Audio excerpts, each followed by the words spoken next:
Hi everyone, welcome back to the Navigant Credit Union Broadcast Center. I'm GoLocal News Editor Kate Nagel. I'd like to welcome in my next guest, Adam Echelman with Libraries Without Borders, working closely with the Providence Community Library. Thank you for joining us today. I appreciate your coming in. Thank you so much for having me. Well, I appreciate it because this is a national movement that's taking place here in Rhode Island and across the country, basically bringing libraries resources right to the people, whether it's to flea markets, whether it's to bus stations, community centers, really closely working here in Providence and Olneyville. But I want to talk with you about the Libraries Without Borders concept nationally and how it's being implemented around the country. Yeah, so we are a 501c3 nonprofit, and we're based in DC, so we're not actually local, even though we're here on GoLocal.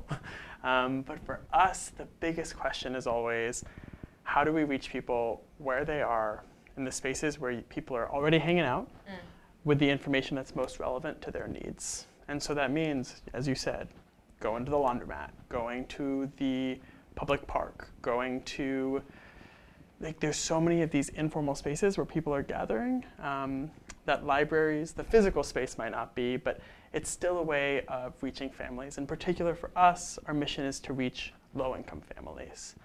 So sometimes we have to be a little creative about thinking, okay, what's a space where people are waiting, but where they might have a little bit of time to learn or engage, and that might be the waiting room of a hospital, that might be like a social service center where they're giving out things like SNAP or TANF benefits and so on.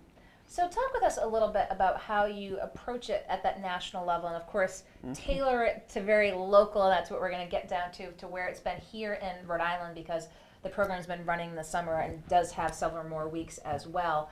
And from a programmatic standpoint, getting, as you said, reaching folks sort of where they are and doing what they need to do on a day-to-day basis. But from a resource perspective, talk with us about what you envisioned and what's been happening around the country in terms of being able to bring library-based resources and what that means for families around the country. Well, for us, it often starts with a small business. So for a good example, a big program that we have across the country is something called the Wash and Learn Initiative, which is all about turning laundromats into branches of the local library. And when you're thinking about that, you're like, why laundromats? And it's a good question, like what makes a laundromat so interesting? But for us, well, first of all, you're stuck there. You got some time. You got some time, you got about 90 minutes, your clothes have to wash, they have to dry. Full cycle, yeah, 90. Full cycle. They're open about 24/7, so even if the library closes, well, you can still go to the laundromat. And then another thing that's so interesting is people generally return every week. So there are so many families that don't have the transportation to go to the library. They might be working a job where their shifts are changing week to week. So it's a little erratic to know, okay, am I going to be able to finish my English language course at the library? Or am I going to be able to finish my computer course? But you're going to the laundromat every week because you kind of have to. Everyone's got to do laundry. And so it's an opportunity for us to redesign content and redesign the way that we learn around the needs, not around the structures, the institutions we have, but around what people's schedules are. So to answer your question, with the Wash and Learn initiative, we said, okay, if laundromats are the space, what's the business? And we started working with this national association called the Coin Laundry Association to identify laundromat owners across the country and say, hey, this is definitely good for the community, but this also might be pretty good for business, because if your laundromat has a librarian coming in, it has books, it has resources and games, maybe people are more likely to go to that laundromat than to go to the one across the street. Then all of a sudden it's the fun laundromat. Exactly. It's a little capitalist, but hey. But it's, again, thinking outside the box, thinking outside the borders, if you will. Quite literally. And you came into Providence, obviously, to check out what's been taking place here. So tell us about your tour here, being in the city, what you've seen the Providence Community Library being engaging with the Libraries Without Borders. The Providence Community Library has been the most amazing partner for us. And actually, through them, we started to work with the Providence Public Library and Dorcas International, the Center for the Book, and Books Our Wing. So this whole coalition of different nonprofits. But for us, it's all focused in Olneyville. So we had the same question. How do we take the resources that exist at the Olneyville Library and bring them out into the community? What's the right laundromat? what's the right bus station, what's the right space where people are, but the library hasn't gone yet. So we started this pilot program, and it's small. We've been working now for about 5 weeks, and we have one library staff member who is really just floating around the community. So we've been at a low-income housing lobby in the Manton Heights units with the help of the Providence Housing Authority.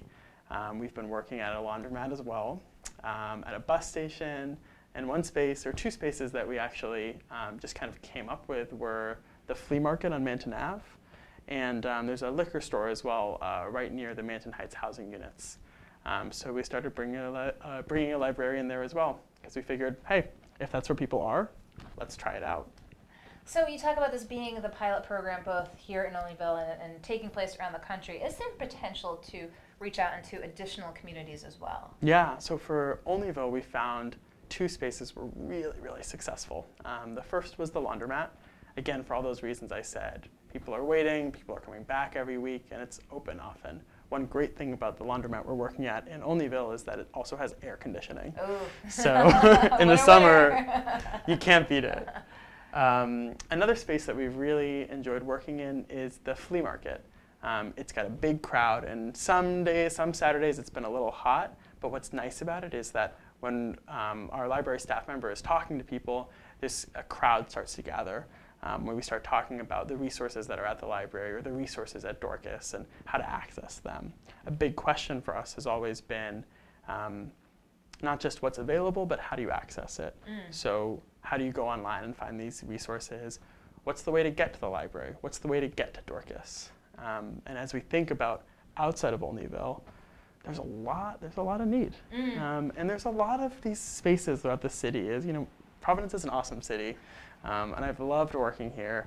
And in every neighborhood, we have to think locally. We have to think, what is the right space? Maybe it's not the laundromat. Maybe it's the bus station. Maybe it's a street corner. But there's a way that we can bring the library outside of its walls and make it more accessible to families. And let's talk a little bit about the library offerings, if we will. People think libraries, people think books, but there's so much more than that. So let's talk a little bit about here in Providence, especially what people want. Yeah. They, obviously want to read books, but you want classes, services, resources available. What do you think that folks in I'm sure a very diverse array of facets that folks want to see happening at their community library? We see so much, and one thing that's really important is that every library branch, especially with the Providence community libraries, has a slightly different set of services because the community is a little different. So in Olneyville, it's a predominantly Spanish-speaking neighborhood, though it's very diverse. So Olneyville has English language learning classes. And then right down the street in the South Providence branch, there are computer classes. And that's something we're noticing more and more, is a need to use for basic digital literacy skills, how to use a computer, because so much information is online. But at the same time, of course, there's still books. There's still book clubs. And I always like to talk about the number of hardcover books, like paper books, is actually going up. I know, but it's true.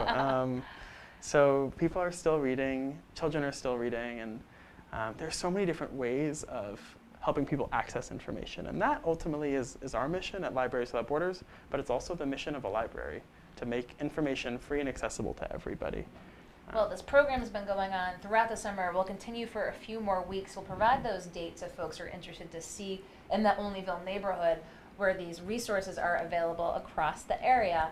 But Adam, I appreciate your taking the time to come in and give folks an overview of both at the national level how Libraries Without Borders has approached bringing community libraries right to the people. I expect we'll probably be hearing from you throughout the year as to what's next for Libraries Without Borders. I hope so. I hope so. We love working in Olneyville, but as I was saying, there's a lot of need, and I think there's a lot of creativity happening in the city where we can start to brainstorm together what's the issue that we need to be tackling, whether that's legal concerns, whether that's early childhood education or health, and what's the space. Sometimes that's the library, and sometimes it's not. And I think one thing that's so amazing about the city is there's the potential to say, let's drop everything and try something new. And we've loved that about working here, and that's what we do, and that's what the Providence Community Library has been doing. Well, appreciate your taking the time to come stop here and Go Local as you're making your way, I'm sure, around the country, catching out all the programs of Libraries Without Borders. Adam Echelman, I appreciate your taking the time to come in here. Thank you so much. Don't go anywhere. We're going to be right back with our next guest here at the Navigant Credit Union Broadcast Center.